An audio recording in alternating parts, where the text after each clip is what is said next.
मित्रों, 5 पतियों वाली पांचाली पिछले जन्म में कौन थी और क्यों पिछले जन्म के कर्मों के कारण उसे इस जन्म में 5 पतियों से विवाह करना पड़ा? इन सभी रहस्यों को जानने के लिए इस वीडियो को अंत तक जरूर देखें। तो चलिए सतयुग में। मित्रों, पिछले जन्म में द्रौपदी का नाम नलायनी था और वह ऋषि मुद्गल की पत्नी थी। वह एक बहुत पतिव्रता स्त्री थी। उन्होंने एक बार अपनी पतिव्रता शक्ति से अपने मृत पति को पुनर्जीवित किया था, किंतु उनके पति बहुत गंभीर और सन्यासी स्वभाव के व्यक्ति थे तथा सांसारिक सुखों में रुचि नहीं रखते थे। इस व्यवहार के चलते ऋषि मुद्गल ने सांसारिक जीवन से संन्यास ले लिया तथा उनके इस संसार को त्यागने के बाद नलायनी ने हजारों वर्षों तक शिव की घोर तपस्या की, जिसके पश्चात भगवान शिव उनके समक्ष प्रकट हुए और नलायनी से वरदान मांगने को कहा। नलायनी ने अत्यंत सोच विचार कर भगवान शिव से एक वरदान के रूप में 5 वरदान मांगे।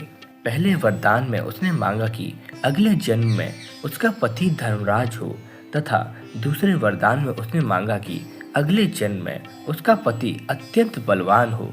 तीसरे वरदान में उसने मांगा कि अगले जन्म में उसका पति अत्यंत विद्वान हो।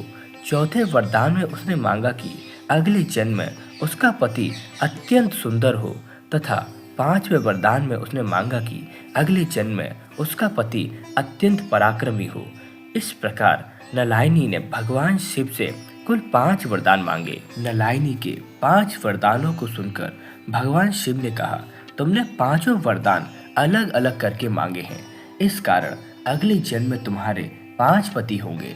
यह सुनकर नलायनी चौंक गई और शिव अंतर्ध्यान हो गए। मित्रों, भगवान शिव के इस वरदान के पीछे का एक कारण यह भी था कि यह 5 गुण भगवान के अलावा किसी एक पुरुष में होना असंभव था। मित्रों, अगले जन्म में नलायनी ने पांचाल के राजा द्रुपद की पुत्री के रूप में जन्म लिया, जिस कारण उसका नाम द्रौपदी पड़ा।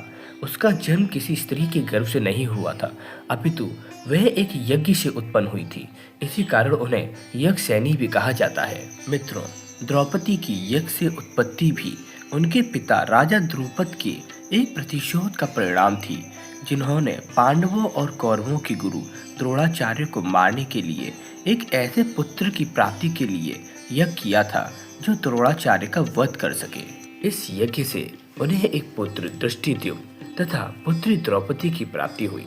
मित्रों, जब द्रौपदी बड़ी हुई तो उनका स्वयंवर किया गया, जिसमें कर्ण, दुर्योधन जैसे कई वीरों ने भी भाग लिया।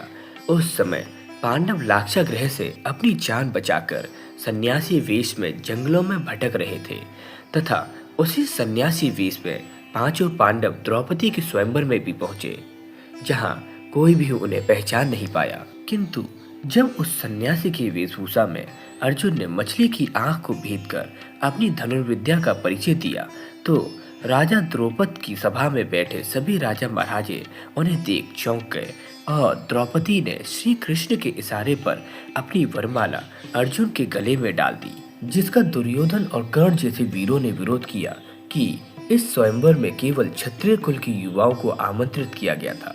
इस विरोध पर श्री कृष्ण ने सन्यासी वेश में आए अर्जुन का भेद सबको बताया। पांडवों का भेद खुल जाने के बाद सभागणों ने विरोध करना बंद कर दिया, जिसके बाद 5 पांडव द्रौपदी को लेकर मां कुंती के पास लौट गए। जब पांडव मां कुंती के पास पहुंचे तो उन्होंने अपनी माता से कहा, देखिए माता, हम क्या लाए हैं। और मां कुंती ने बिना देखे ही यह कह दिया, जो भी लाए हो पुत्रों, 5 आपस में बांट लो। माता की आज्ञा सुन पांडव दुविधा में पड़ गए, क्योंकि आज तक 5 ने अपनी माता की किसी भी आज्ञा का उल्लंघन नहीं किया था।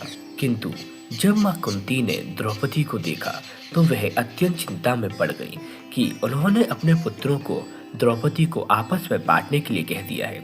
इतने में श्री कृष्ण वहां पधारते हैं और बुआ कुंती तथा पांडवों को द्रौपदी को पिछले जन्म में मिले वरदान के बारे में बताते हैं कि द्रौपदी के पिछले जन्म में 5 पतियों का वर मांगने के कारण ही इस जन्म में 5 पांडवों को पति के रूप में पाया है और इस प्रकार द्रौपदी का विवाह 5 पांडवों के साथ कर दिया जाता है और उसकी 5 इच्छाओं के अनुसार युधिष्ठिर जैसा धर्मराज, भीम जैसा बलशाली, अर्जुन जैसा महारथी, नकुल जैसा सुंदर और सहदेव जैसा विद्या में पारंगत पति उसे इस जन्म में मिले।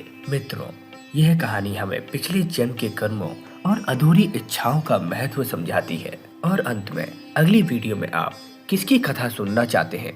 राजा द्रुपद के द्रोणाचार्य को मारने की संकल्प की अथवा कर्ण के पिछले जन्म की?